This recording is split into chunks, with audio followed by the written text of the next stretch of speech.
Being a student comes with many pressures like staying on top of homework, studying for exams, maintaining grades, and keeping focused. But many students are juggling all of that while being in a toxic environment. 6 out of 10 of our high school students have witnessed or experienced bullying. Professor Henry Yu was part of an Angus Reid study done in August, which surveyed over 800 Canadian students between 12 and 17 years old. The study finds 58% of students have witnessed racialized bullying, and 14% experienced it themselves. This shouldn't come as a surprise. The study also reveals students who are visible minorities are 3 times more likely to face bullying than white students, and twice as likely for Indigenous students. Yu says lack of knowledge and education plays a significant role. What we are not teaching our students properly is in fact directly contributing to what's going on. About 21% of students say they're not learning about racism and Canadian history at school. We just need to do a better job in some sense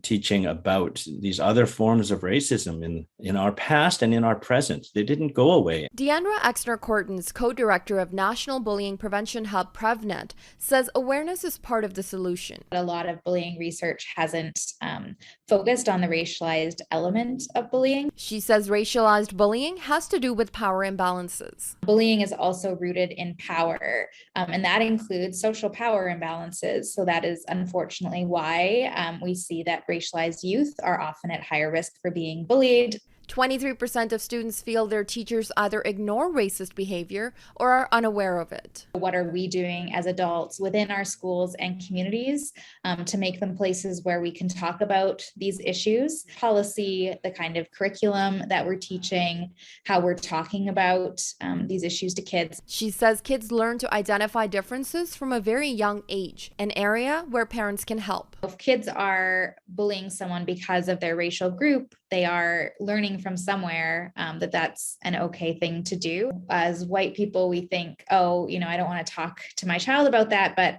parents of children of color are having to do it, and so we need to be doing it as well. Both Yu and Exner-Cortons agree changes need to be made within schools, communities, households, and at a policy level if we want to see lower rates of racialized bullying in our schools.